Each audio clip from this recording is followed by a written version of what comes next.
로마서 3장 25절 26절을 같이 읽겠는데요. 제가 21절부터 24절을 읽겠습니다. 그러면 25절 26절을 우리 다 함께 읽도록 하겠습니다.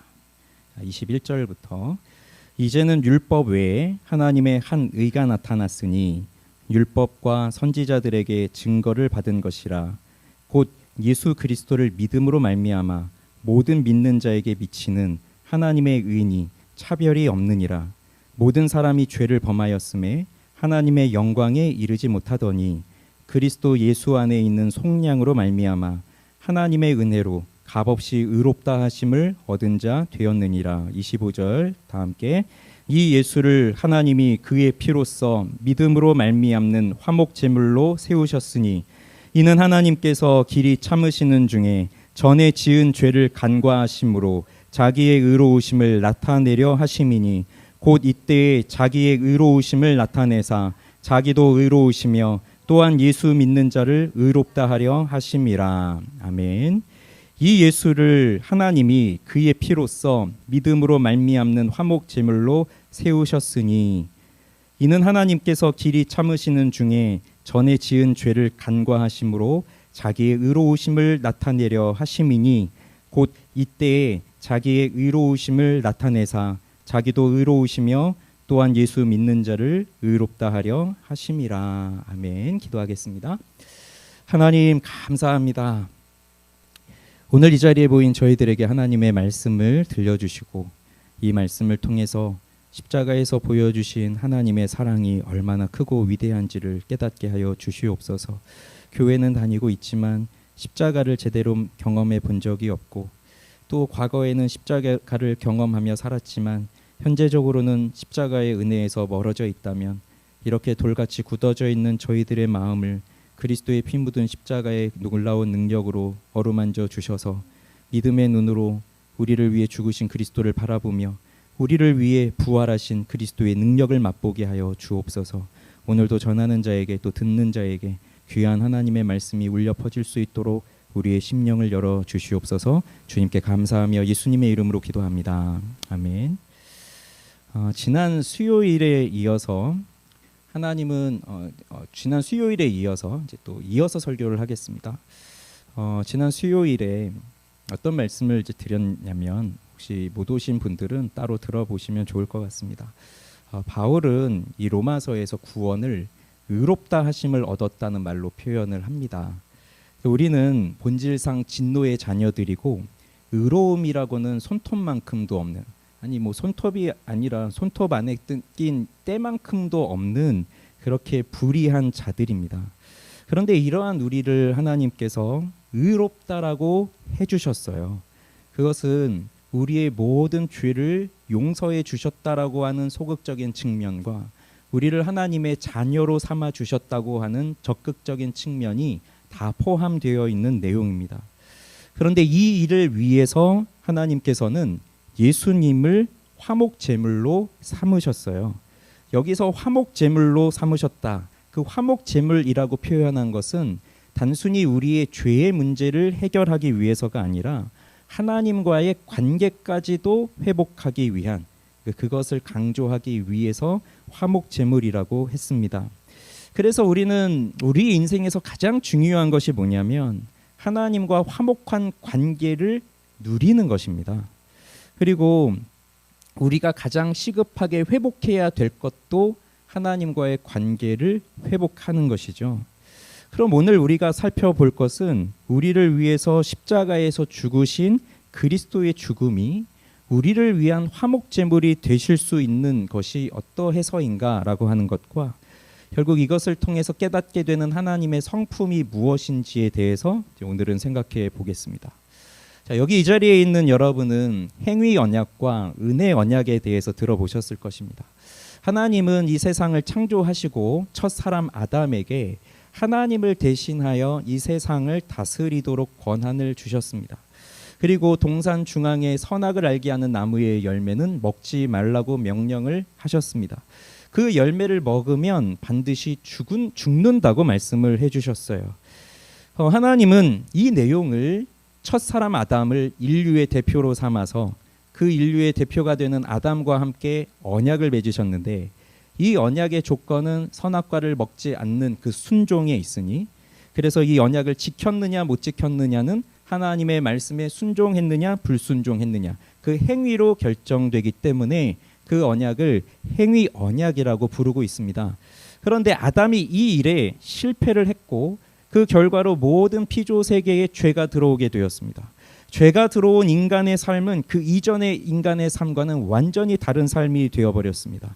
모든 사람들은 다 죄에 빠져서 하나님의 영광에 이르지 못하는 존재들이 되었습니다. 그런데 하나님께서 이러한 우리들을 구원하시기 위해서 이미 창세 전부터 성부와 성자와 성령께서 언약을 맺으시는데, 성부는 택자들의 구속을 위해서, 즉 택한 자들의 구속을 위해서 성자를 구속자로 보내시고 성자에게 그 택한 자들의 구속을 위한 조건들을 요구하셨고요.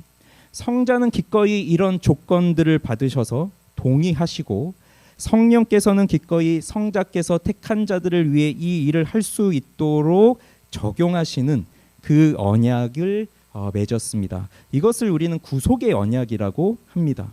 그러면 은혜 언약은 뭐죠? 하나님께서 신자들과 그의 자녀들, 즉 그를 믿는 자들과 그의 자녀들과 맺은 언약이 되는데, 그 신자들에게 주어지는 조건은 뭐냐면 완벽한 순종을 이루신 그리스도에 대한 믿음입니다.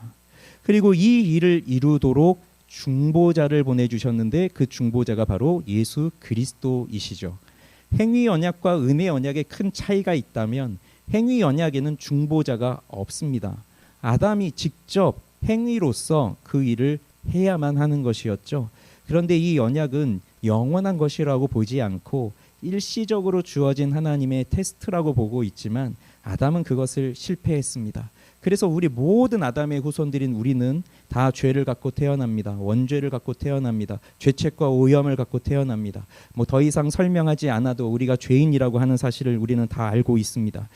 그런데 이 은혜 언약은 우리가 사실 그 하나님께서 주신 그 말씀대로 모든 것을 순종할 수 없기 때문에, 죄가 없었던 인간도 죄를 지을 가능성이 있었는데, 이미 죄 가운데 타락한 우리는 죄를 지을 수밖에 없는 존재로 타락했기 때문에 하나님의 말씀에 온전히 순종할 수 없습니다. 그러니 우리 스스로 그 언약을 이룰 수 없죠. 그것을 할 수 있도록 중보자로 예수 그리스도가 오셨어요. 그래서 성자 하나님께서 사람의 몸으로 이 땅에 오시고 택하신 자들을 위하여 십자가에서 죽으셨습니다.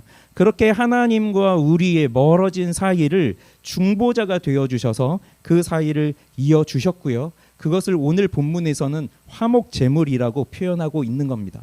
우리를 위해서 화목제물이 되어주신 것입니다. 그러면 이것이 우리의 것으로 적용되기 위해서, 예수님이 화목제물이 되셨다고 하는데 그것이 우리의 것으로 적용되기 위해서는 무엇이 필요한가? 바로 은혜 언약에서 요구했던 것이 뭐라고 했죠? 완전한 순종을 이루신 그리스도에 대한 믿음, 즉 우리에게 요구되는 것은 믿음입니다. 그리스도 예수께서 죽으심으로 이 세상의 모든 사람을 죄와 형벌에서 구원하시는 것은 아닙니다. 믿지 않는 자들은 구원을 받지 못합니다. 그러니 여기에서 필요한 것이 믿음이에요. 그리스도 예수께서 우리를 위해 십자가에 못 박혀 죽으심으로써 우리를 죄에서 용서하시고 하나님의 자녀로 삼아 주신다는 것을 믿는 자에게만 이것이 적용이 됩니다. 그런데 믿지 않는 사람들은 여전히 행위 언약 아래에 놓여서 그들이 직접 순종하여야만 하는데 이미 실패하고 말았죠. 그러면 믿음이 요구되고 있는데 믿음이 무엇입니까?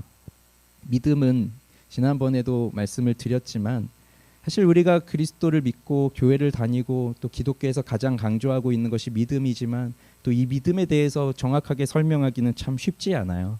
그러나 오늘 제가 여기서 말씀드리려고 하는 건 이겁니다. 여기서 요구되는 믿음이란 간절한 의존적인 그 갈망을 동반한 믿음이다. 간절하게 그 의존하는, 그래서 하나님을 의존하는 그 갈망을 가지고 있는 확신, 절대적 의존의 감정을 동반하고 있는 그 확신, 그것이 믿음이에요. 이게 무슨 뜻이냐면 자, 예수님께서 자, 오늘 본문을 보세요.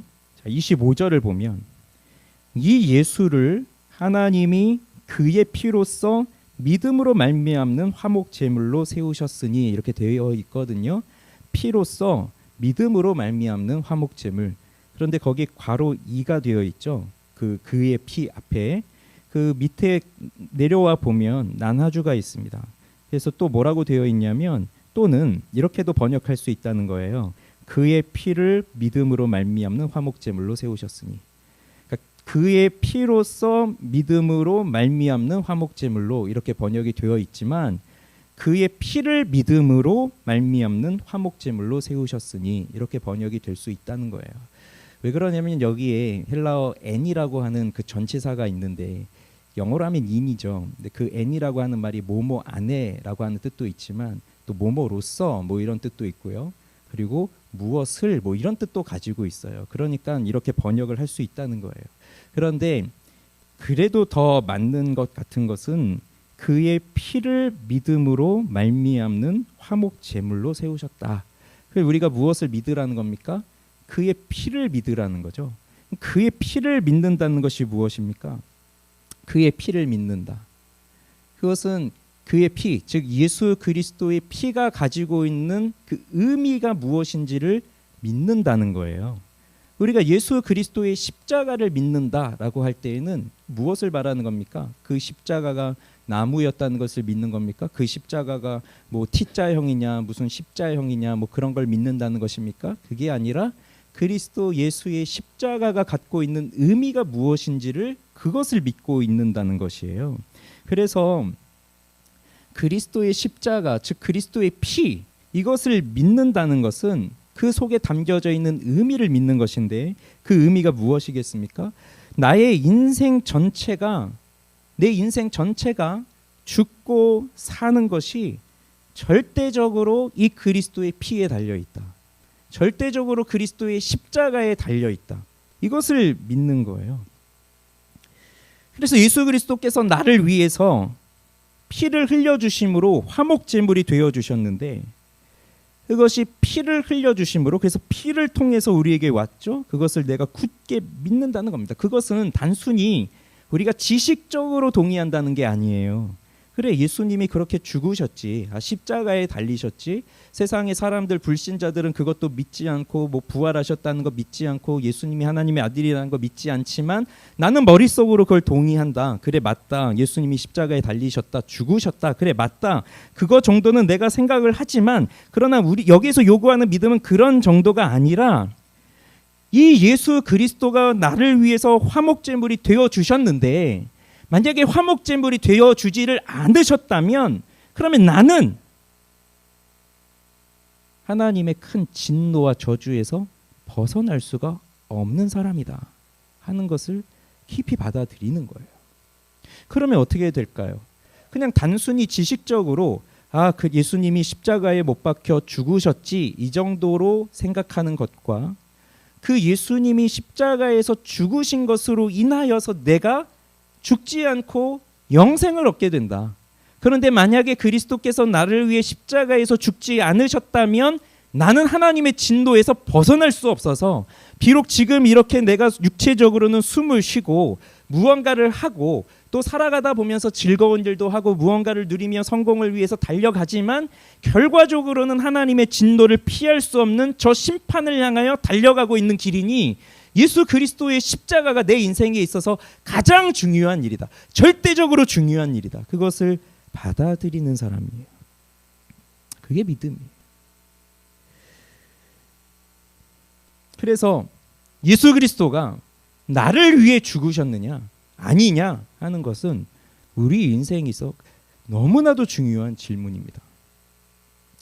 그런데 살아가다 보면 우리가 이런 질문을 하게 됩니까? 사실 이 질문을 던지질 않죠. 우리 스스로 이 질문을 던지지 않습니다. 그래도 이번 주에는 좀 던지셨을 거예요. 고난주간이니까. 근데 그것도 고난주간이라고 해서 뭐 모두가 다 그런 건 아니에요. 또 고난 주간이니 뭐 새벽에도 나오고 금식도 하고 또 특별히 이 기간이니까 뭐 미디어 금식도 하고 절제도 하고 뭐도 하고 그래도 다른 때는 내 마음대로 살아도 이때만큼은 또 예수님 생각하면서 살아야지 뭐 이런 생각을 하니까 그리스도의 십자가를 또 묵상하지. 또 사실 우리는 뭐 그냥 평범한 일상을 살아가다 보면 예수님이 나를 위해 죽으셨는가? 이 기초적인 질문도 잘 생각하지 않고 예수 그리스도로 인해서 내가 의롭다함을 받았다? 그 의롭다함을 받았다는 것에 대해서도 생각하지를 않고 살아가요. 그런데 이미 지식은 우리 속에 박혀 있기 때문에 여기서 기본적으로 교회를 뭐 한 10년 이상 다니신 분들이라고 하면 그러면 그것은 기본적으로 우리 머릿속에 박혀 있기 때문에 그냥 당연한 것으로 받아들이면서 살고 있는 거죠. 그러나 그리스도가 정말 나를 위해 죽으셨다라고 하는 것을 내 마음에서 깊이 받아들이고 있다면 그 사람에게 이런 고백이 나오는 겁니다. 그리스도가 나의 소망이십니다. 그리스도가 나의 생명이십니다. 그러니까 그 믿음을 말하는 거예요. 자신의 인생이 걸린 문제입니다. 그래서 여러분 바울이 자신의 삶에 대해서 이야기할 때 항상 어떻게 비교를 하면서 이야기를 하던가요? 내가 이전에는 핍박자요, 폭행자요, 강포자였다. 교회를 박해하는 자였다. 이렇게 구분을 하잖아요. 그런데 지금은 내가 사나 죽으나 그리스도가 내 몸에서 존귀하게 되는 것을 원하노라. 그런 고백을 하잖아요. 그 바울에게 있어서 과거의 삶과 현재의 삶 그리고 앞으로 소망하는 그 삶을 구분짓는 그 사건이 무엇입니까? 그리스도 예수의 십자가예요.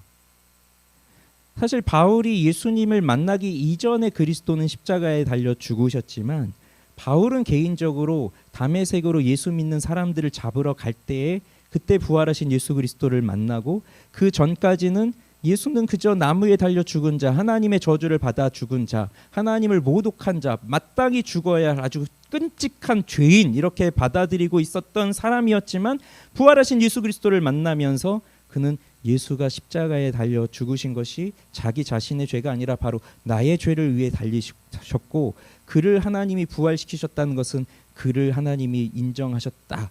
예수가 옳다. 그러니 이분이 정말 하나님의 아들이시구나. 그것을 믿게 된 것이거든요. 무엇을 믿은 것입니까? 그리스도의 십자가가 주는 의미를 깨닫고 믿게 된 것이에요. 그 순간 바울은 다른 사람이 되었습니다. 그 십자가를 경험함과 동시에 그 이전의 삶, 그 이후의 삶으로 바꿀 수가 있는 것이에요. 그리고 우리 그리스도인들이 살아가는 것은 뭐냐면 과거에 우리가 십자가를 경험했지만 그 과거에 한번 경험한 그 십자가로 인해서 한번 내가 그 십자가를 깨달았다고 해서 그것으로 끝이 아니라 우리는 날마다 그 십자가를 경험하면서 살아가야 된다는 것이죠. 왜 그렇습니까? 우리는 이 십자가를 생각할 때 무엇이 생각이 되죠? 십자가는 무엇을 말합니까? 십자가에서 우리에게 말하고 있는 것이 무엇입니까? 너는 죄인이다. 그것을 우리에게 말해주고 있어요. 그러니 그 십자가를 경험한 사람들은 그 십자가를 통하여 나를 보게 되면서 내가 얼마나 커다란 죄인인가. 예수님 만나기 전에는 사실 죄인이라고 하는 인식 자체가 없죠.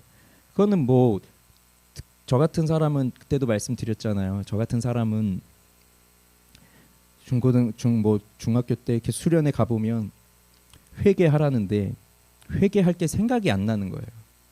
회개할 게 생각이 안 날 정도로 난 너무나 깨끗하게 착하게 잘 살고 있다. 근데 뭐 예수님이 너의 죄를 위해 죽으셨다고 하는데 난 죄를 지은 게 별로 없는데 무슨 죄를 나를 위해서 뭐 돌아가셨냐 이 생각을 하거든요. 그렇게 살았던 사람이에요. 그러나 그리스도의 십자가를 직면했을 때는 내가 어떠한 죄인인지를 철저하게 깨닫습니다. 그래서 예수 그리스도께서 너의 죄를 용서하셨다라고 하는 그 말씀을 듣기 전까지는 뭐 인생의 소망도 없고 인생의 즐거움도 하나도 없어요. 그 죄를 깨닫고 나니까. 그래서 예수님이 나의 죄를 용서해 주셨다는 것을 경험하고 나니 내가 무엇을 깨닫나요? 나는 하나님이 이렇게 나와 같은 죄인을 용서하여 주시는구나. 어떻게 나를.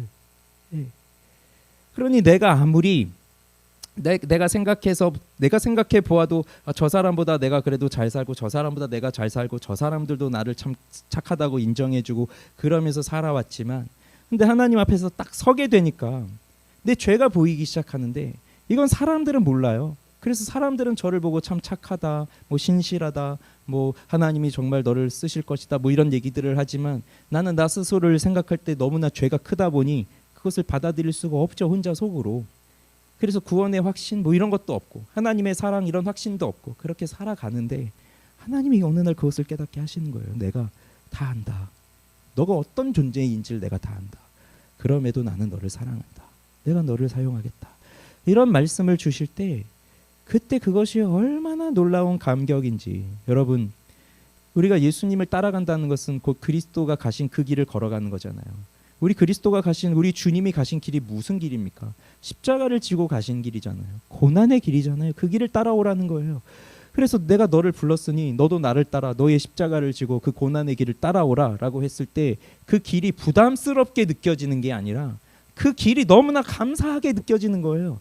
그 길이 너무 영광스럽게 느껴지는 거예요. 왜냐? 그 길은 우리 주께서 걸어가신 거예요. 그 길은 우리 예수 그리스도께서 걸어가신 길이에요. 아무나 걸어갈 수 없어요. 내가 걸어가고 싶다고 해서 걸어갈 수가 없어요. 주님이 불러주신 자만이 걸어갈 수 있어요. 거기에 나를 불러주셨구나. 이게 너무나 놀라운 감격이죠. 그러면서 동시에 무슨 생각이 듭니까? 그런데 내가 그 길을 가야 되지만 갈 수가 없구나. 힘이 없구나. 그리고 나에게 섬기라고 뭐 여러 자리를 주셨지만 할 수가 없구나. 그런 걸 깨닫는 거예요.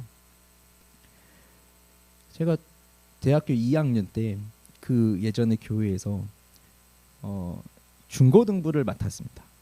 그 전도사도 아니고요. 그냥 교사인데 그 당시 뭐 IMF 있고 뭐 하고 뭐 교회가 굉장히 어려운 상황에 있으니 부교육자분들이 다 나간 상황이에요. 그러니까 어느 날 담임 목사님이 저를 부르시더니 자네가 그래도 뭐 신학교를 다니고 있으니 그 중고등부를 맡아서 그냥 그 교사인데 교사 좀 이렇게 해라 이제 하셔서 그때 제가 처음 딱 느낀 마음이 뭐였냐면요. 아 그래 드디어 나의 꿈이 이루어지는구나. 그래 나는 잘할 수 있지. 딱 이 생각을 하고 딱 들어갔습니다. 그런데 한 30명 모이던 우리 중고등부가 한 2월 달에는 한 15명 내외로 나오고 3월 달 되니 10명도 안 나오고 4월 달 되니 한 명도 안 나온 날도 있었어요. 그런 걸 보면서 제가 뭘 느꼈냐면 쟤네들 정말 나쁜 놈들이다. 어떻게 교회를 안 나오냐. 네.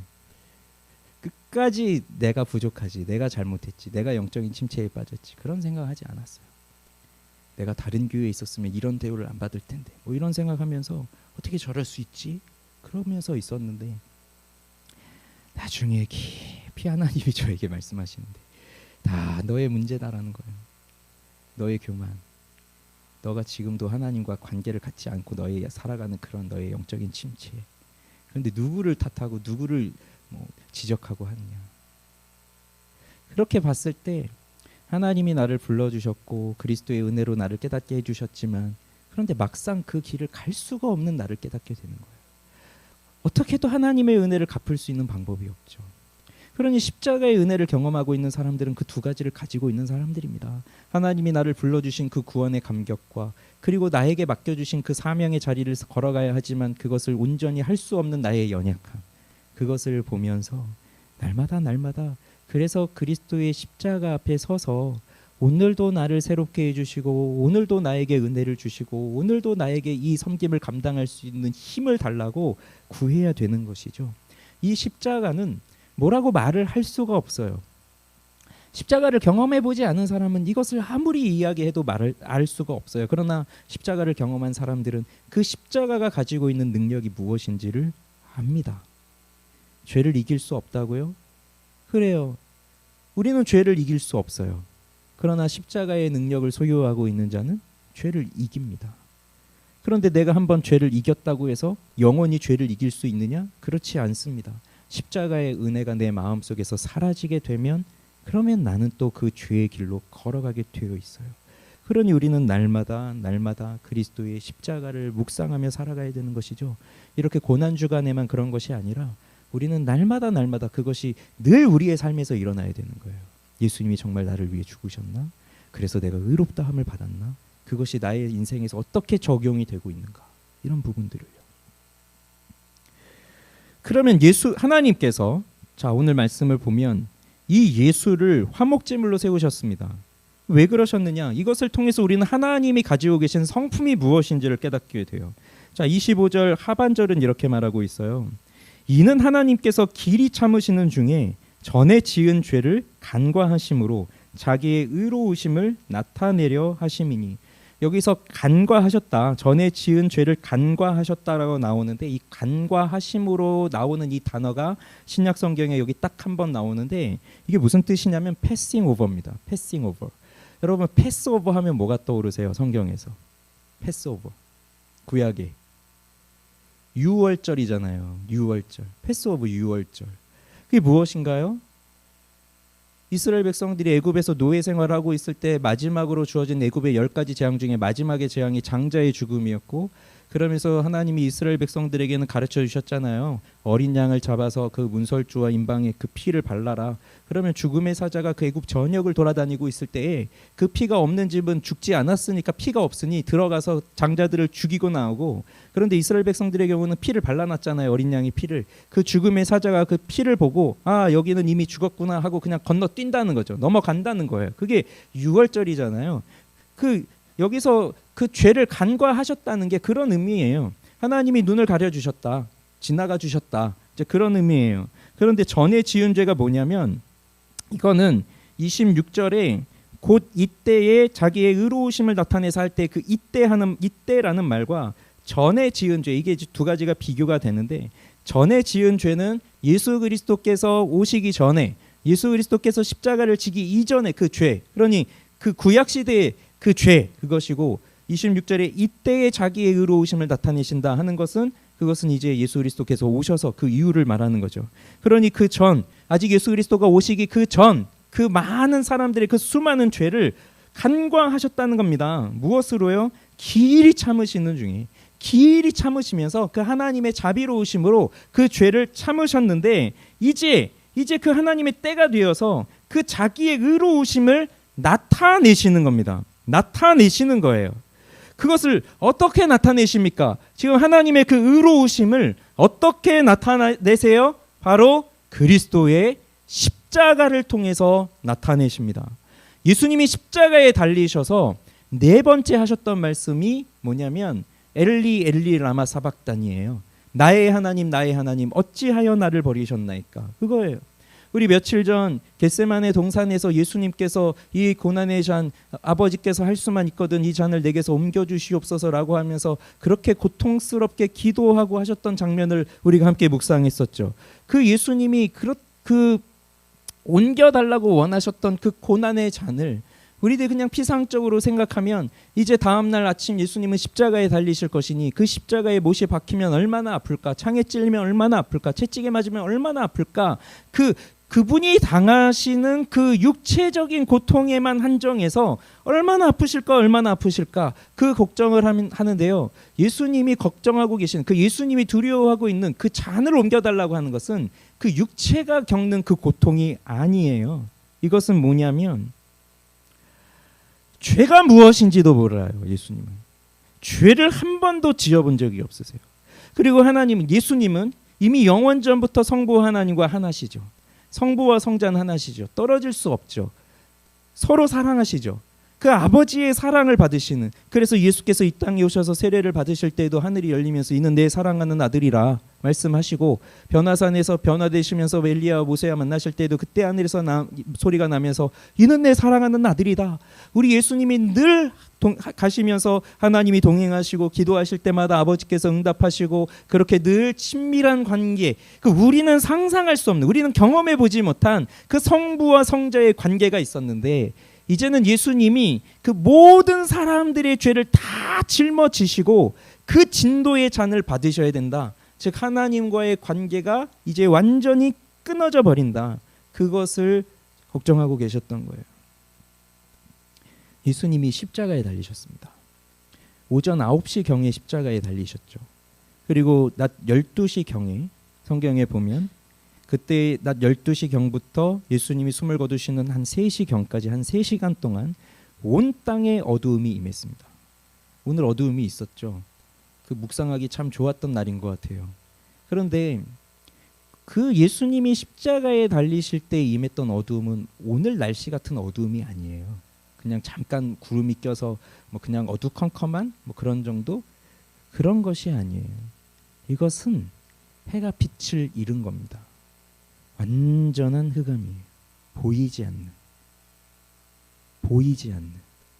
그것이 3시간 동안 이루어졌어요. 이걸 무엇으로 설명할 수 있을까요? 이게 무슨 일식일까요? 이게 무슨 뭐 별이 잠시 해가 잠시 가려진 것일까요? 그런 걸로 설명할 수 없는 일이에요. 이것은 초자연적 역사예요. 그런데 이 세상 속에서 그렇게 어두움이 있었던 때가 또 있었죠. 그게 출애굽 때 아까 장자의 죽음 전에 9번째 재앙으로 있었던 흑암의 재앙. 그러니 그 땅에 어두움이 임했다는 것은 무엇입니까? 하나님의 진노가 그 자리에 부어지고 있다고 하는 거예요. 그런데 그 진노의 대상이 누군가요? 예수 그리스도예요. 그분이 우리처럼 내가 지은 죄 때문에 뭔가 그 죄의 대가로 벌을 받고 그것이 아니라 죄 자체가 없으시고 죄가 무엇인지도 모르시는 그분이 세상의 모든 사람들, 그러니까 그 지금까지 길이 참으시는 중에 간과하셨던 그 모든 죄들과 그리고 예수 그리스도 이후로 나오는 그 모든 사람들의 그 미래의 죄까지 그 예수님 한 몸에 그 모든 죄를 다 짊어지셨으니 성부와 성자가 어떻게 떨어질 수 있겠습니까? 이것은 우리가 알고 있는 그 삼위일체의 교리로도 보아도 일어날 수 없는 일이에요. 그분들이 어떻게 떨어지고 단절됩니까? 그럼 하나님이실 수가 없죠. 그런데 그 일이 여기서 일어나고 있는 거예요. 우리는 상상도 할 수 없고 우리는 이해도 할 수 없는 그 하나님 아버지로부터 버림받는 그 일이 지금 예수 그리스도에게 일어나고 있는 것입니다. 하나님께, 그 성부 아버지께 이 성자 예수님은 사랑하는 독생자 아들이시죠. 그럼에도 불구하고 그분이 세상의 모든 죄를 짊어지고 있으니 하나님은 얼굴로 그 눈으로 그분을 보실 수가 없는 거예요. 그래서 온 땅에 어두움이 임하며 그에게 모든 진노가 쏟아 부어지고 있는 것입니다. 그 예수 그리스도 한 분에게요. 그것이 그분이 받으신 진노였어요. 3시간 동안. 그래서 그 어둠이 몰려있는 그 3시간 동안 이분은 그냥 의식을 잃고 그냥 눈을 감고 있었던 것이 아니라 우리는 상상할 수 없는 그 진도의 잔을 밑바닥까지 남김없이 모두 다 들이마시시고 그리고 마지막에 엘리 엘리 라마 사박다니 나의 하나님 어찌하여 나를 버리시나이까 그 절규를 하고 계신 겁니다. 왜 예수님이 이렇게 하나님께 버림을 받으셔야 됐나요? 그것이 바로 오늘 하나님의 성품이에요. 바로 의로움이라고 하는 성품입니다. 하나님이 의를 나타냈다고 하셨잖아요. 여기 나타냈다 하는 것은 공적으로 다 드러냈다는 것이에요. 세상을 창조하신 하나님은 전능하심으로 창조하셨어요. 그리고 이 하나님께서는 공의로운 하나님이시기 때문에 죄를 한결같이 미워하시는 분이에요. 그래서 그 죄는 반드시 벌을 내리셔야만 하는 분이 하나님이에요. 그런데 절대 지배권을 가지고 계신 만왕의 왕이신 그 하나님께 인간들이 그 왕권에 도전하여서 그 거룩함을 위배하려고 하는 이 시도들을 하고 있을 때 하나님이 그것을 가만히 내버려 두실 수가 있을까요? 그 죄를 용납하실 수가 없습니다. 그러니 하나님은 심판하셔야 됩니다. 그런데 인간이 하나님께 범한 이 죄는 너무나 커서 인간이 갚을 수가 없어요. 뭐라고 비유해야 될까요? 우리가 어떠한 일을 저질렀는데 뭐 수억 대 수십억 대 뭐 수조 원대의 뭐 피해를 입혔다. 그러면 나 한 사람으로 그걸 어떻게 감당할 수가 있겠습니까? 못 하잖아요. 그럴 때는 뭐 그만한 돈이 있는 사람이 해주든가 아니면 그냥 나라 자체가 뭐 갚아주든가 뭐 그런 방법밖에 없잖아요. 그것보다 뭐 그거하고도 비교할 수 없는 일이죠. 그러니까 우리는 하나님 앞에 죄를 범한 것이 너무나 큰 것이기 때문에 우리가 감당할 수 없고 이것은 오로지 하나님만이 해결해 주셔야만 하는 문제였던 거예요. 그래서 예수 그리스도가 이 땅에 오신 겁니다. 그래서 그분이 독생자 아들이라 하실지라도 그 세상의 죄를 가지고 있는 그분에게 모든 진노의 잔을 부으셨던 것이죠. 그러면서 나타내 보여주신 것이 바로 하나님의 의로우심이에요. 하나님의 의로우심을 명백하게 보여주셨습니다.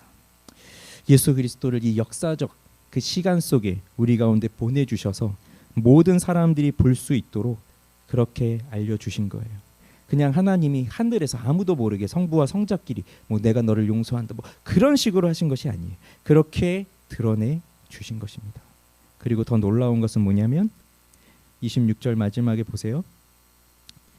자기의 의로움을 나타내사 자기도 의로우시며 또한 같이 읽어볼까요? 또한 예수 믿는 자를 의롭다 하려 하심이라. 이게 놀라운 일입니다. 그렇게 하나님의 의로운 성품으로 그 예수 그리스도를 향하여 그 진노의 잔을 쏟아 부으시고 그 예수 그리스도께서는 그것을 다 받으시고 그렇게 하나님의 진노의 잔을 받으시고 십자가에서 죽으셨습니다. 그리고 부활하셨습니다. 그리고 의를 이루셨습니다. 그리고 우리가 그분을 믿을 때에 그 믿는 자에게도 의롭다 하는 것을 나타내 주신다는 거예요. 그러니 우리는 그리스도께서 화목제물이 되셔서 어떠한 일을 받으셨는지를 깊이 생각할 필요가 있습니다. 그것을 생각하면 우리는 하나님께 버림받으셔야 했던 그 예수 그리스도께서 버림받으셔야만 했던 그 우리의 죄를 생각하지 않을 수가 없습니다. 그래서 우리는 우리의 죄에 직면하고 그 죄로 인하여 하나님께 버림받으신 예수 그리스도를 생각하며 그분 앞에 진정으로 감사함으로 나아갈 수밖에 없습니다. 그렇지 않다면 우리는 그저 십자가에 대한 피상적 지식을 갖고 살아가는 사람들일 뿐입니다. 그리고 우리는 이 피상적인 십자가를 생각하고 있으면서도 나는 십자가를 알고 있구나. 예수님이 십자가에서 아프셨겠구나. 예수님이 가시관을 쓰셔서 머리도 아프셨겠구나. 피도 많이 흘리셨겠구나. 끔찍하다. 이런 생각하면서 예수님을 불쌍히 여기고 그 예수님을 동정하는 마음에서 나도 예수님을 믿어드려야 되겠다. 이런 생각을 하는 것인데 그건 아니죠. 십자가에 달리셔서